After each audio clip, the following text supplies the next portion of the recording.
1971 wasn't just another year in rock music. It was the year everything changed. Iconic bands pushed boundaries. Legendary songs were born, and the sound of a generation took shape.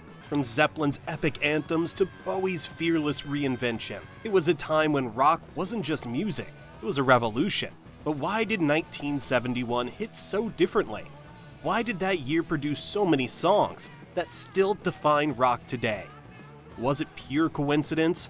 Or was there something in the air? Something electric that pushed artists to go harder, deeper, and louder than ever before? Join us in this video as we take a look at 1971, the year rock music changed the world. Number 1. Led Zeppelin, Stairway to Heaven.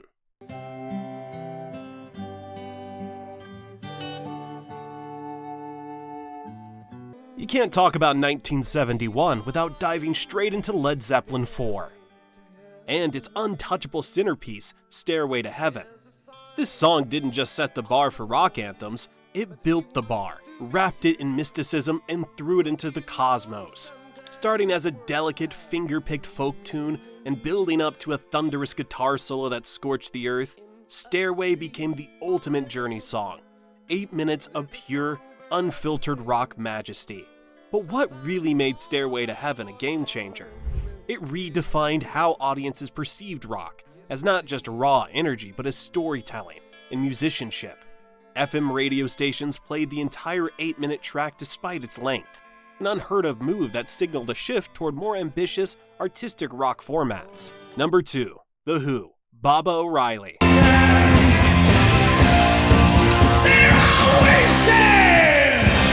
Smash through the doors of 1971 and you'll run straight into Who's Next, the album that defined arena rock, and its signature song, Baba O'Riley. Synthesizers and a rock song were absolute heresy at the time, but the Who didn't just dabble with it, they owned it. The iconic opening sequence, the looping hypnotic synth riff, isn't just unforgettable, it's revolutionary. The song wasn't just groundbreaking musically. The phrase "teenage wasteland" spoke to a generation that felt abandoned, aimless, and angry. It was rock as catharsis, and it's no wonder it became the unofficial anthem for everyone who ever felt stuck between rebellion and responsibility. Number 3. David Bowie, Changes.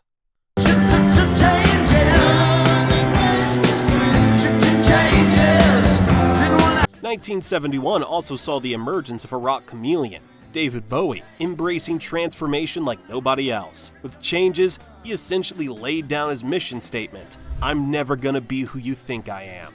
Critically, the song didn't make much of a splash when it was released. But looking back, it's clear that Changes wasn't just a song. It was Bowie laying down the blueprint for how rock stars could evolve. It wasn't about staying relevant by sticking to one sound. It was about staying relevant by never sticking to one sound. Let's not ignore the impact this had on rock's future. Without Changes, would glam rock have fully bloomed?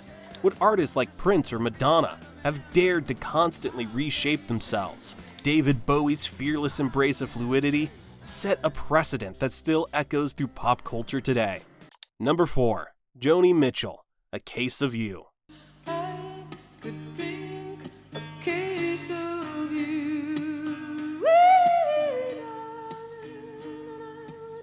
A Case of You was an open wound. Mitchell laid herself bare, documenting heartbreak with the kind of poetic elegance that's almost painful to bear. Armed with just a dulcimer and her staggering voice, Mitchell transformed vulnerability into strength. Lyrics like "I could drink a case of you, darling, and I would still be on my feet" didn't just express longing. They made it sound noble. Few songs can claim to be universally relatable and achingly personal at the same time, but Mitchell nailed it. The song's impact went far beyond its folk roots. It redefined what a singer-songwriter could be. Not just storytellers, but emotional exorcists. Everyone from Prince to Taylor Swift has cited her influence, and you can hear echoes of her raw honesty in countless modern ballads. Number 5. Yes, Roundabout.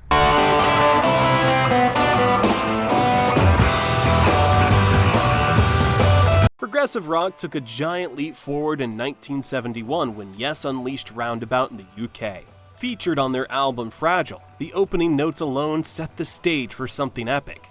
A rock song built like a symphony. With shifting tempos and intricate arrangements, and of course those building vocal harmonies led by John Anderson, and harmonics plucked by Steve Howe. Lyrically, it's as surreal as it gets. But the real impact of Roundabout wasn't just in its poetic ambition, it was in its technical mastery. Yes wasn't just playing rock, they were composing it, making every second count with a complexity that hadn't been heard before. Roundabout cemented Yes as one of the most innovative bands of the decade and pushed progressive rock into the mainstream. It proved that complexity and commercial success weren't mutually exclusive, setting the stage for other prog legends like Genesis and King Crimson to thrive. Number 6. The Rolling Stones, Brown Sugar.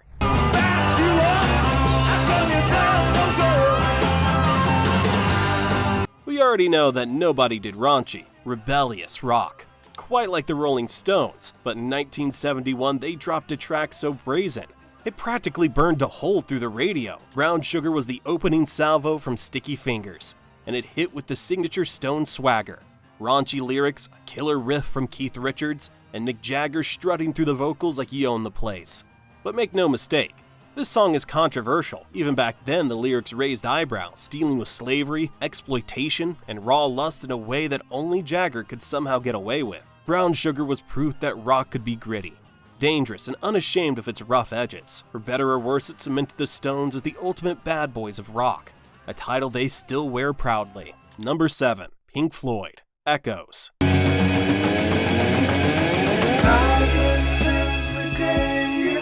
And now for something completely different. 23 minutes of sonic exploration that feels like plunging headfirst into the cosmos.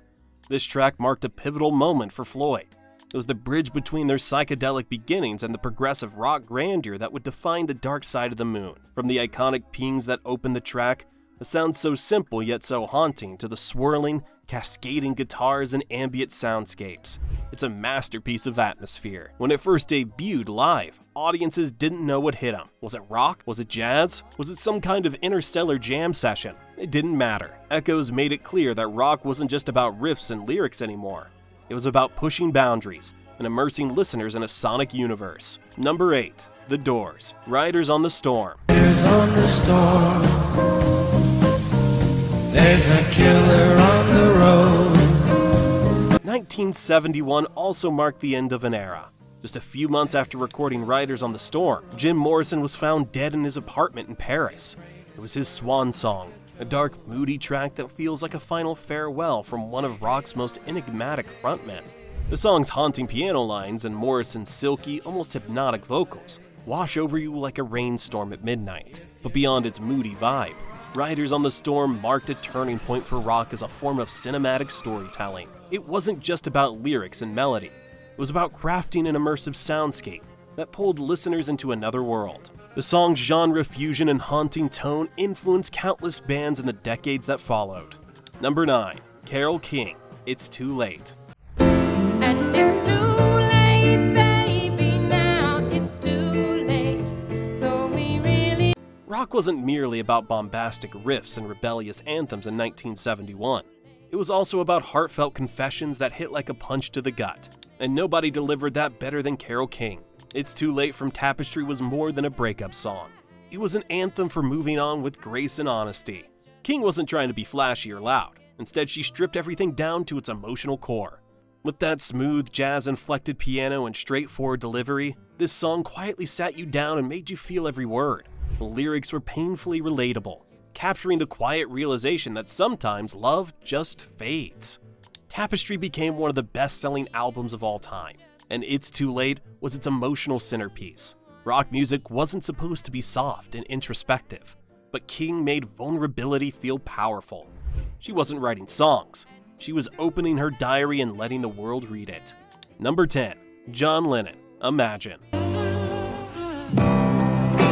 Imagine there's no country. When John Lennon released Imagine in 1971, he wasn't just putting out another song. He was presenting a manifesto for peace wrapped in one of the most beautiful melodies ever written. At first listen, Imagine doesn't fit the typical rock mold. It's a delicate piano-driven ballad with no wailing guitars or thundering drums, but its impact on rock and popular culture is undeniable. Lennon's lyrics dared to dream of a world without war, religion, or possessions, a message that sparked both controversy and inspiration. It became an anthem for peace movements worldwide and set a new standard for how rock musicians could intertwine their art with activism. Its influence stretched far beyond rock itself, impacting protest music and shaping how artists approach songwriting with purpose. Whether loved or criticized, Imagine was the song that asked rock music to grow up, face the world with open eyes, and strive for something better. Number 11. Sly and the Family Stone, Family Affair.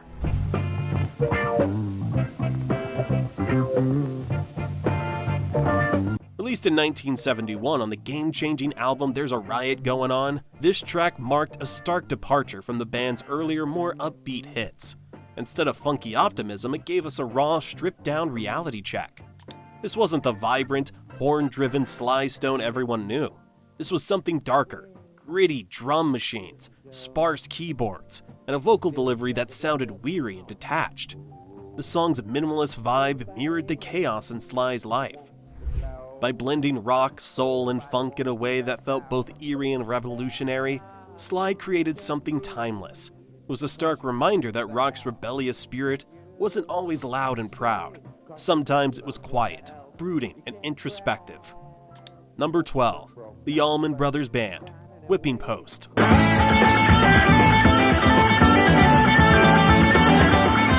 When it comes to live rock performances, few compare to the sheer power of the Allman Brothers Band at Fillmore East in 1971. Whipping Post was southern rock taken to its absolute peak, with dueling guitars, pounding rhythms, and enough raw energy to light up the entire venue. The studio version was already a classic, but live, it transformed into a beast. Gregg Allman's gritty vocals tore through the crowd, and the legendary guitar interplay between Duane Allman and Dickie Betts was nothing short of mesmerizing. Clocking in at over 20 minutes, it was a jam session from the depths of their souls. Tight, loose, chaotic, and flawless all at once. Whipping Post set the gold standard for live rock performances and solidified the Allman Brothers as the kings of southern rock. Number 13. Black Sabbath, Children of the Grave.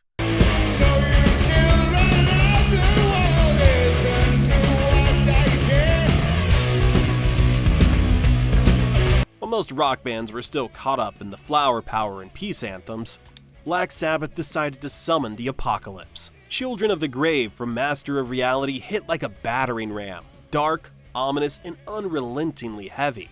It was the genesis of metal. When it came out, critics didn't know what to do with it. Too dark, too aggressive, too hopeless. But the fans knew.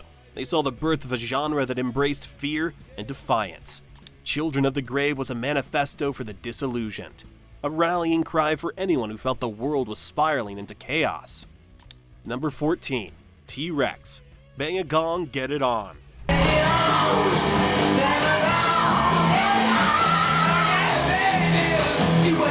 Bang a Gong, Get It On from Electric Warrior wasn't just catchy, it was electric.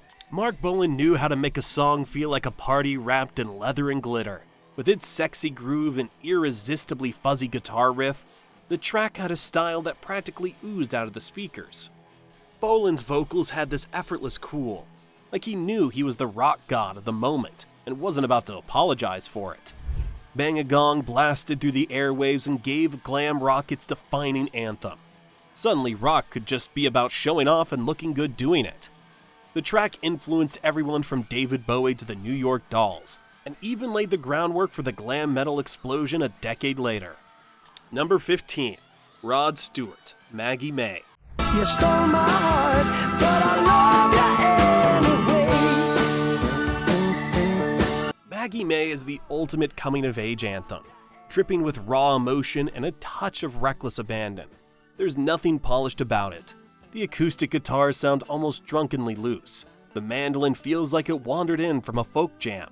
And Rod's voice is pure, unfiltered soul. What makes the song so phenomenal is its storytelling. You can practically feel the hangover and heartache as Stewart regrets getting involved with someone way out of his league. It's cheeky, vulnerable, and brutally honest. Qualities that made it resonate with listeners around the world. Which one of these iconic tracks from 1971 left its impact on rock music? Let us know in the comments down below, and don't forget to like, subscribe, and hit the bell for more amazing videos.